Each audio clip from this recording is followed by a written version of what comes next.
in Oshikoto region. When I went to Indro, the lady that I was directed to, she looked at my report and my appearance, and she just laughed.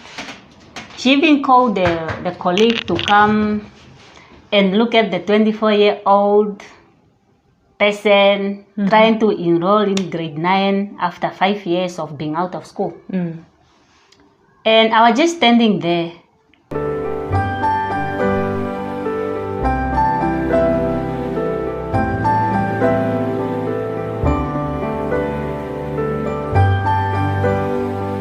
Welcome to There Is Still Hope, a place where you are encouraged to move away from past sorrows and move on to embrace a life that matters, a life of purpose.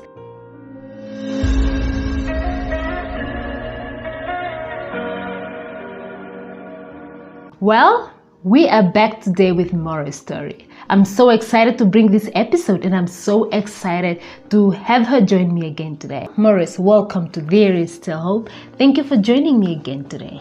Thank you for having me. It's a story of hope. It's a story of victory. It's a story of one that has overcome the ordeals of her life. Well, thank you for joining us today. And please, if this is anything that interests you, do stick around.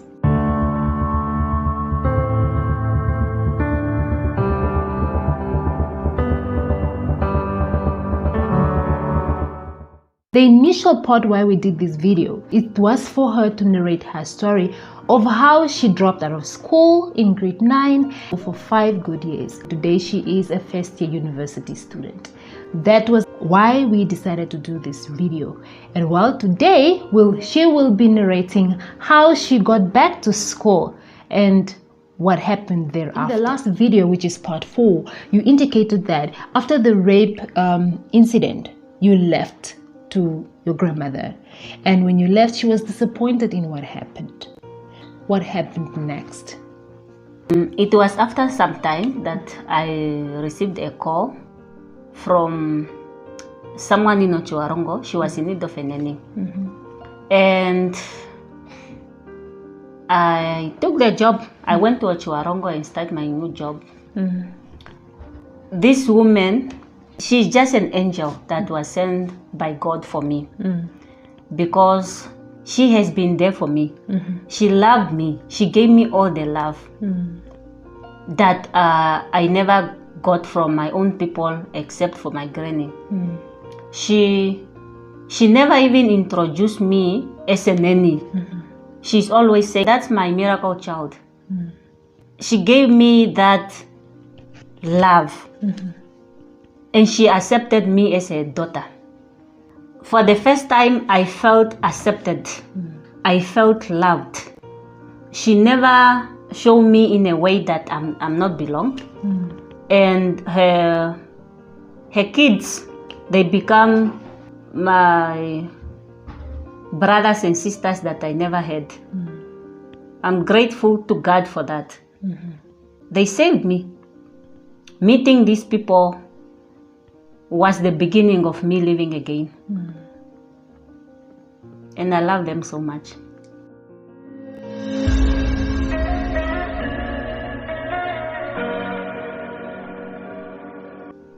You left for work and you left to your grandmother.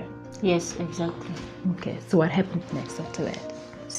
I stayed with them for some time, and I went back home for holiday.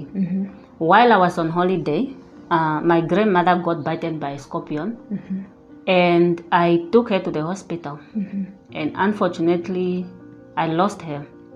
And then she died holding my hand. She was telling me a lot of things, many things, like I should forgive, I should stay strong, I should take care of myself, I should continue with my life. And the words she told me is the things that keep me going. Those are the things that I think of when I want to give up. She left a void that no one is able to fill. But I thank God because He gave me a wonderful family that I can rely on. And I thank God for that. I'm very much grateful. Knowing that losing your grandmother was not easy, how have you been coping with it? It was hard because I felt like a part of me has gone with her. I learned how to continue living without her. It was hard actually. It's not easy at all because that's the only person that I had. It's the only person that I know. And losing her, it was not easy. What happened next? I went back to work. You know, this family became my family. This person, I already say she sees me as a daughter. And I accepted her as my mother. And when I went back, she sent me to her sister in Windhoek to go assist her. And she's just as wonderful as well. These people took me in with their whole heart. She supported me as well, just as her sister. Okay. Are you still living with them? Yes, I'm still living with them. It had been 10 years now. This year, it will be the 11th year. Wow. What a blessing. This is Mora's story. It's a story of victory. It's a story of resilience. One that has gone through it all and have seen it all, but did not give up on her life, but rather focused, believed in herself, and continued with life. Even to the point of losing her grandmother, the only person that she knew, the only person that really accepted her and took her in as her own child. But at the end of the day, this did not discourage her. She still continued with life. God, being faithful, gave her a new family that she has been with. Like she indicated, 10 years. This is the 11th year. What a blessing. We can only thank God for it.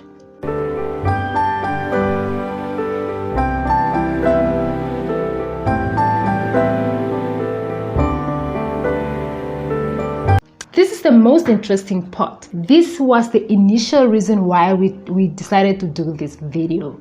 This video was done with the aim of encouraging anyone who is out there who dropped out of school or who desire to go to school, but they feel like age have catch up with them and they cannot get back to school again. Well, let's hear Mora's story. We want to understand, and this is the most interesting part. How did you get back to school? What woke you out of sleep? How did you come to decide that, well, this is the time, this is the moment, I'm going back to school? Mom that God gave me, she got mad at me. And she said something that got into my heart. She said that, you, Patema, you are so lazy. That's why you drop out of school. A smart and intelligent person like you. And that night I did not sleep because I was thinking a lot of things. And I was like, okay, so I'm smart and intelligent. I told myself that I need to make a decision, which I made, that got me where I am today. So I felt really, not really bad, but a little bit bad. Early in the morning, I knocked at her door. I told her that I want to go back to school and I needed some cash for transport. She didn't even ask me questions. I know she was just so happy hearing me that I want to go back to school. And she gave me the money. Wow. And what happened next? And I went back to the north, to my previous school, to ask for my report. And I remembered the secretary asking me why I needed the report for. And I told her that I want to go back to school. She looked at me in a very funny way and laughed. At the end of the day, she gave it to me. And that was just the beginning. Okay, so when she laughed, how did you feel? No, I didn't feel any discouraged because I knew it was me that made the decision. I know what I wanted. So that was just the beginning though. So what happened next after you got your report? It's a long story, but I found myself in a certain school in Oshikoto region. When I went to enroll, the lady that I was directed to, she looked at my report and my appearance and she just laughed. She even called the colleague to come and look at the 24-year-old person trying to enroll in grade 9 after 5 years of being out of school. And I was just standing there. And then the other one even, I remember her saying that people like me, we like wasting our time, that what I'm trying to do is not gonna work, that they are sure that I'm just tired of my miserable life of prostitution and eventually I'm gonna go back, that, you know, a lot of things. Did they say that in your presence? Or? Yes, in my face. They were there. They were laughing so hard, and they were just making those comments. I was just standing looking at them. And later on, you know, those things were getting here. You know, I'm a human being. I kindly asked them if there is a school nearby where I can go and try there.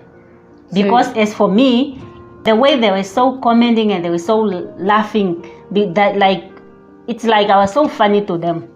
It's already showing that they were just not interested of accepting me. I then left to the school that they directed me to because it was just nearby. And when I went there, the lady that I found there, she was so friendly. She took my report and she took it to the principal, and they decided to give me a second chance. So how did you feel? They told you that you got the place. I was so happy. I was so excited. In fact, I was overwhelmed. But accommodation was another problem. Because I didn't know anyone there, and it was far from home. But God made a way, and I got a place nearby school. And wonderful people of God accommodated me, and I'm always grateful for their lives. Well, I must actually say something. You know, when I first came across the letter that you wrote, and I came across it somewhere and I started reading it, first I started to cry before I could even finish the letter. But then as I was coming to the end, I actually had to wipe away my tears and ask myself, why am I crying? This is actually an overcomer. This is a conqueror. This is someone who believed in herself. She actually have a beautiful story.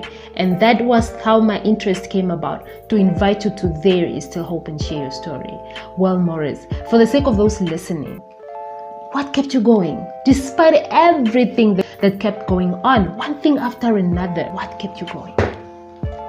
Okay, what keeps me going was my granny. I already mentioned that before she died, she was telling me things. Some of those things, they are the reason why I'm still here. The reason that keeps me going. That even when I want to give up, that's the first thing that will pop up my mind. I can imagine myself maybe having a conversation with her, and I would just remember everything that she told me. And second of all is God. God himself, my creator, because he's the one that makes a way. Whenever I want to give up, he's always making ways for me. And I really, really, really do love my Father for that. My God. That's it. Wow. Thank you very much, Morris, and thank you for your time. Thank you so very much.